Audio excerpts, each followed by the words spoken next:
কাটিগড়ার চেরাকি বাজার ও বদরপুরের সঙ্গে সংযোগ রক্ষাকারী লাটিমারা ফেরিঘাটের উভয় পারে দুটি অ্যাপ্রোচ রোড তৈরি করার দাবি উত্থাপন করা হয়েছে অভ্যন্তরীণ জল পরিবহন বিভাগের সঞ্চালকের কাছে। শনিবার বিভাগীয় সঞ্চালক সুস্মিতা কাকতি কাটিগড়ার চেরাগি বাজারের লাটিমারা ফেরিঘাটে হাজির হন বিভাগীয় অন্যান্য কর্মকর্তাদের নিয়ে।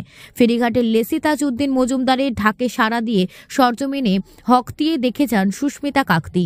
এলাকাবাসীর পক্ষ থেকে বিশিষ্ট শিক্ষাবিদ অবসরপ্রাপ্ত শিক্ষক আব্দুল বাসিদ, সমাজসেবী হবিবুর রহমান, বদরপুর টাউন কমিটির প্রাক্তন চেয়ারম্যান সৈয়দ কমর উদ্দিন সহ এলাকার বহু জনগণ এ দাবির সপক্ষে সঞ্চালকের কৃপাদৃষ্টি কামনা করেছেন। বিভাগীয় সঞ্চালক সুস্মিতা কাকতি এলাকার বিশিষ্টজনদের আশ্বস্ত করে বলেন, যত সম্ভব তাড়াতাড়ি অন্ততপক্ষে ফেরিঘাটের দুপাশে যাতে ন্যূনতম 4 চাকার বাহন যাতায়াত করতে পারে সে বন্দোবস্ত করার প্রচেষ্টা চালাবেন বলে আশ্বস্ত করেন। সৈয়দ কমর উদ্দিন, শিক্ষাবিদ আব্দুল বাসিদ সহ অন্যান্যরা বলেন, লাটিমারা ফেরিঘাটে প্রতিদিন কয়েক হাজার জনগণের আসা যাওয়া করতে হয়। দিনমজুর, সরকারি কর্মচারী, ছাত্রছাত্রী সকলের আসা যাওয়া একমাত্র ব্যবস্থা হচ্ছে ফেরিঘাট।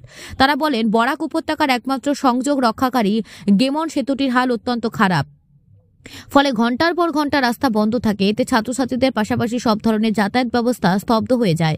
ফলে এই বিকল্প হিসেবে এই লাটিমারা ফেরিঘাটে ছুট গাড়ি পারাপারের সুব্যবস্থা হলে ন্যূনতম সহায়ক হবে বলেও যুক্তি তুলে ধরছেন এলাকার বিশিষ্টজনেরা।